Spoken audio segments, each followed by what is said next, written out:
Hi, I'm Joyce and I'm with OC Habitats. Welcome back to our tide pool series where I'll be talking about the high tide zone. The high tide zone is exposed for half of the day during both low tides. As a result of low submersion rates, the animals in this zone must constantly endure physical stressors such as rapid changes in temperature, changes in salinity, low oxygen consumption, and drying out. Despite that, organisms that live in this zone have little competition for space and are less prone to predation since there are fewer predators in the higher zones. As a result, there is a low diversity of organisms, but a high dominance or abundance of a few species in this zone.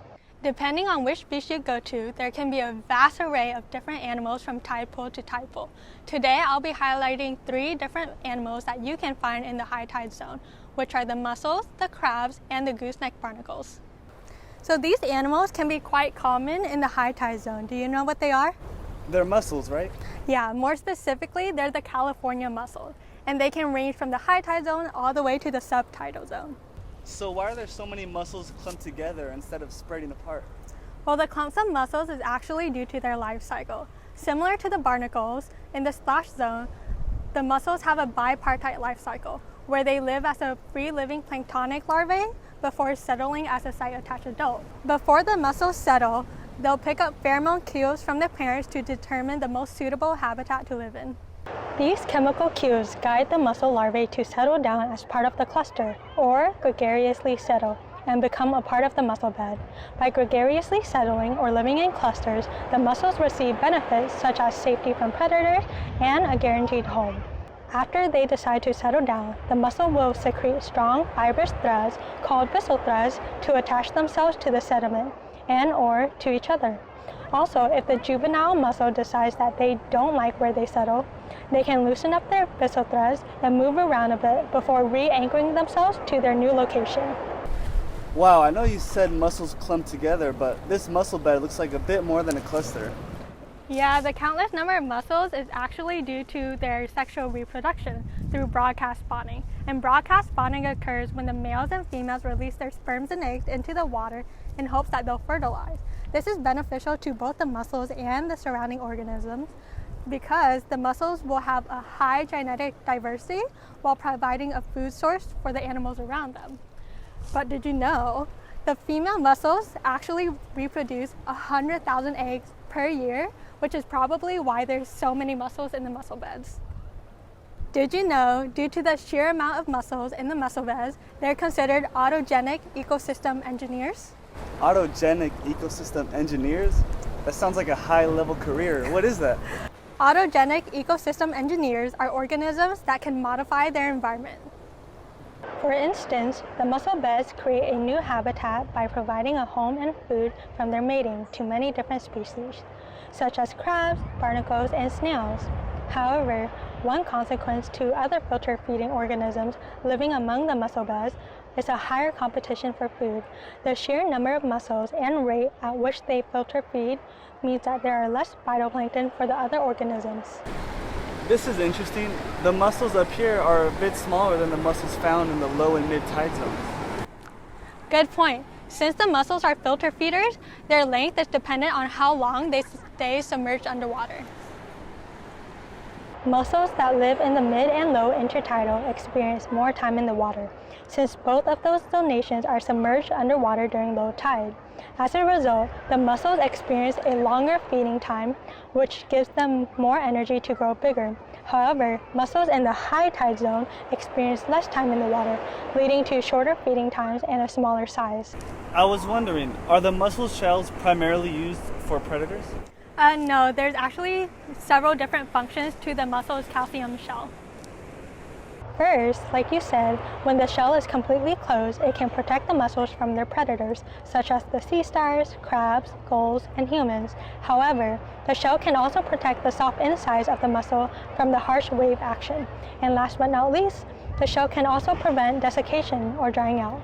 By clamping up the shell during low tide, the mussel can retain water within the shell, keeping the mussel's flesh nice and moist, and also helping the mussel breathe to stay alive. Interestingly, if the oxygen within the shell decreases, the mussel will slightly crack open their shell to circulate in new air to prevent the mussel from suffering anoxia, which is a lack of oxygen. Muscles are more interesting than you thought, right? Can you recall what the basal threads or the strong fibrous threads that the muscles secrete do? Is it to feel around their surrounding, to attach to the sediment, or to use to eat? If you answered attached to the sediment, great job.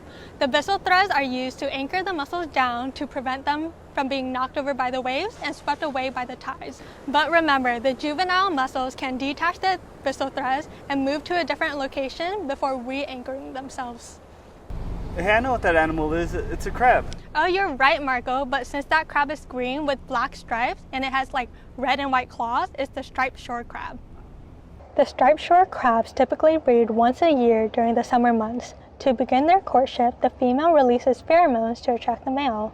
Once she sees that the male has turned over onto his back, the female crab will walk over to him and initiate the mating process. Every year, the female can potentially fertilize up to 50,000 eggs. These fertilized eggs will be held beneath her belly until they hatch in the water as a zoea. A zoea? What's that? The zoea is the planktonic larval form of the crab. They live in the ocean and float about, growing and molting until they become the megalopa, which is the final form.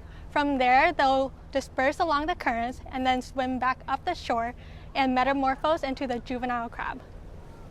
Oh, molting, I know what that is. Isn't that when an animal loses its skin? Well, in this case, its shell? You're right. As the crab grows, they undergo a process called molting, which, as you mentioned, is when the crab sheds its exoskeleton to form a new shell. An exoskeleton is a hard outer structure that covers the body of invertebrate animals, and they can also provide structure and support for the crabs. During pre-molting, the crab will absorb as much calcium as possible in order to help them form a new shell.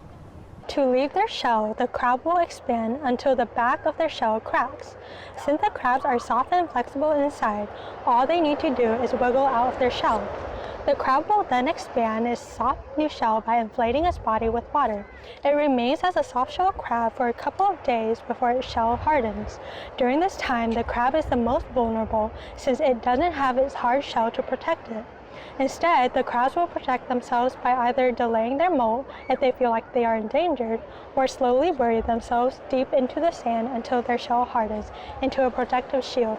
If the crabs are too slow to protect themselves, they will become delicious food to their predators such as seagulls, raccoons, and humans. Speaking of food, crabs are omnivorous animals and feed during the day and night. They use their claws or pincers to gather and eat algae, diatoms, mussels, snails, and small fish, among other small animals. However, if they ever become desperate in finding food, the crabs can become cannibalistic and eat soft-shelled crabs. So I noticed that crabs tend to stay underwater much longer than most aquatic animals. Do they breathe underwater? Do they have gills? Crabs do in fact have gills. It's located under the crab near their legs. So underwater, the crabs breathe by passing water over its gills and taking out the oxygen while depositing their carbon dioxide back into the water. On land, they have articulating plates which closes up the gills and retain moisture.